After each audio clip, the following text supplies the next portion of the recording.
Olá, estou de volta hoje para falar sobre Alfred Adler. Provavelmente você nunca ouviu falar, né? A não ser que você já tenha estudado psicanálise. Ele foi um psicanalista muito importante, um médico austríaco que foi discípulo contemporâneo do próprio Freud. E há muitas das suas teses, né? São muito fecundas, muito importantes para a contemporaneidade. Infelizmente, há uma certa evitação desse teórico. Ele é menosprezado, até mesmo por psicanalistas. Por estranho que pareça, pessoas de outras sociedades psicanalíticas, né, quando vão fazer o nosso curso de formação, eles ficam até espantados porque nunca ouviram falar de Alfred Adler, nunca ouviram falar de Erich Fromm. Então há alguns psicanalistas que são evitados, que são tratados como um tanto perigosos. E nesse episódio eu vou tocar no ponto que talvez faça com que Alfred Adler não seja tão debatido aqui no Brasil. Mas é importante ressaltar que esse teórico continua relevante porque suas teses têm muito a ver com o mundo moderno, contemporâneo. Ele conseguiu perceber coisas que o mesmo Freud, o pai da psicanálise, não enxergou naquele momento histórico. A primeira coisa importante percebida por Adler é que não dava para se explicar o ser humano só a partir da família, do núcleo familiar, dos complexos, como o complexo de Édipo, complexo de castração. Ele não vai negar isso. Ele vai dizer que esses complexos existem e também são importantes de serem estudados.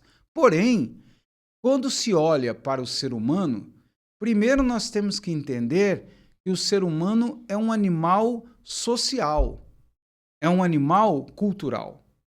Daí, Adler ser o primeiro psicanalista a tentar certas intersecções entre psicanálise e sociologia, psicanálise e etnologia, psicanálise e antropologia.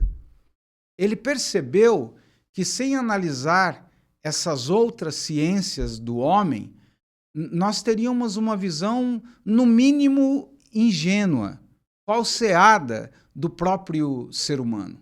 E isso foi crucial. Por que foi crucial? Porque ele logo descobriu que muitos dos complexos que Freud pensava ser até algo biológico, não eram biológicos. Eram criados pela própria sociedade ou por um tipo específico da sociedade.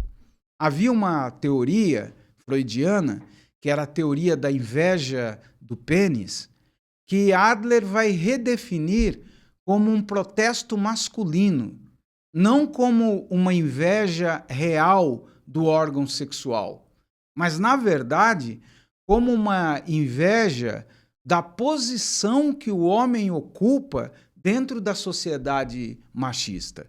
Então, ao invés da inveja do pênis, havia aí uma inveja fálica, um protesto masculino que surgia reivindicando um lugar ao sol, um lugar digno para a mulher. Notem como ele estava além do seu tempo. Na época dele, as mulheres simplesmente não podiam entrar numa universidade, não podiam ter o doutorado, até podiam chegar a algumas graduações, mas o mestrado e doutorado era praticamente impossível. A discriminação era tremenda. O número de mulheres, né, que trabalhavam era mínimo. Por quê? Porque acreditava-se que, antes de mais nada, a mulher era incompetente no sentido lógico, no sentido racional. Adler vai dizer que tudo isso havia sido um mito criado pelo próprio homem. Ele vai afirmar que a bendita inveja do pênis foi apenas uma criação do machismo, do patriarcado. Nunca houve uma inveja do pênis anatômica, orgânica. E é lógico que isso fez com que o pai da psicanálise o odiasse. Ele, em 1911, ele foi o primeiro psicanalista que, na época, né, diríamos, nessa primeira safra, daqueles contemporâneos que estavam próximos do Freud, foi o primeiro psicanalista a se retirar do rebento freudiano, 1911. E aí ele criou uma teoria, uma escola particular dele, que era a psicologia individual. E dentro dessas teorias, a teoria que eu escolhi para debater é exatamente essa teoria colocada aqui como ficção condutora, ou as ficções condutoras humanas. O que é uma ficção condutora? Essa é uma teoria genial dele. Infelizmente, grande parte dos psicanalistas nunca ouviram falar nessa tese, mas a ideia é que aquilo que nós pensamos como orientação nada tem a ver com a parte biológica, nada tem a ver com a parte orgânica. Nós não nascemos com crenças orientadoras. Na verdade, nós aprendemos, internalizamos essas crenças orientadoras. E ele vai chamar de ficção condutora esquemas orientacionais que levam o indivíduo a se movimentar socialmente. Para facilitar, para que vocês entendam bem o conceito, o que ele está querendo dizer é que o ser humano receberá a influência do meio e, a partir dessa influência, ele desenvolverá esquemas orientacionais. Ele vai desenvolver uma espécie de mapeamento para o seu eu. Por isso, o que nós somos, ou o que nós achamos que somos, o que nós acreditamos que os outros são, o que nós acreditamos que o mundo é, tudo isso depende dessas ficções condutoras. Por quê? Porque são ficções no sentido de que não são originárias. São ficções porque são criadas dentro do processo de aculturação. E nesse processo longo de assimilação e aculturação, estaremos lentamente formatados. Quando se fala dessa ficção condutora, ele está falando de uma formatação, de uma configuração.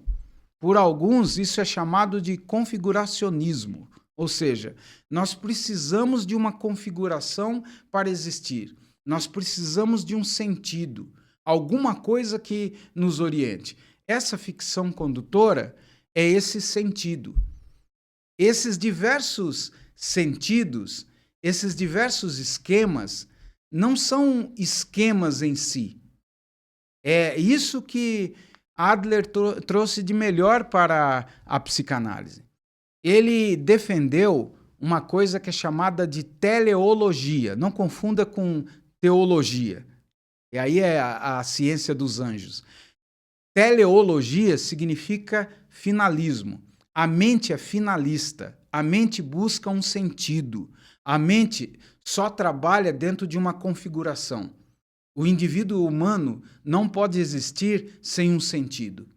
Porém, como ele se aproxima da sociologia e da antropologia, ele descobre que esses sentidos não são sentidos naturais em si, são esquemas dados pela própria sociedade.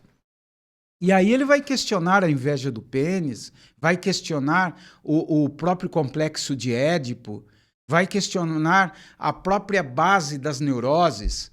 Ele, junto com outros psicanalistas e antropólogos, colocam em xeque algumas das teses freudianas como sendo universais. Entendam que elas têm peso, são importantes ainda hoje, o complexo de Édipo, castração, se você estiver dentro de uma sociedade como a nossa, patriarcal. Mas fora de uma sociedade patriarcal, matriarcal, a organização do Édipo não se dá da mesma maneira. Antropólogos como, por exemplo, Malinowski, estudando os trobriandeses, uma tribo da Oceania, vai chegar também a essa certeza. Ele percebeu que entre os nativos não existia a ideia do Édipo triangular. Na verdade, o chamado pai biológico não tinha nenhum valor.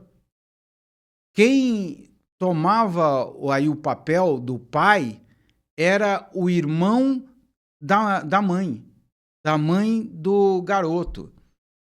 Entendam que isso é um esquema que o próprio Lévi-Strauss também vai repetir, vai dizer que acontece mais entre os nativos, mostrando que o pai, em algumas sociedades, nem existe propriamente como pai. O pai aí, dentro desse recorte, seria o irmão da mãe.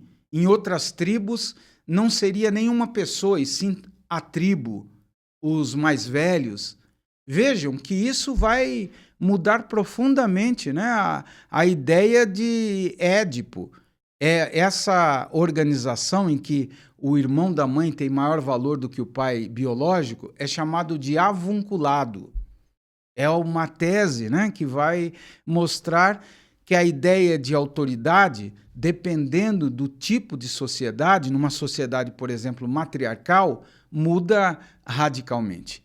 E Adler ficou bem interessado nesse tipo de conhecimento e aprofundou o conhecimento, né, psicanalítico dentro dessa seara e pôde trazer muitas teorias novas, muitas teorias fecundas. Infelizmente, né, porque o tema é complexo, não dá para me estender muito, mas eu prometo que vou voltar a discutir esse teórico, Alfred Adler, com mais cuidado, porque é um teórico que vale a pena. Se você gostou, deixe aí, né, o seu like, comente. Se quiser sugerir temas, fique à vontade, porque o nosso programa Conexão Saber foi feito para você. Um abraço e até a próxima vez.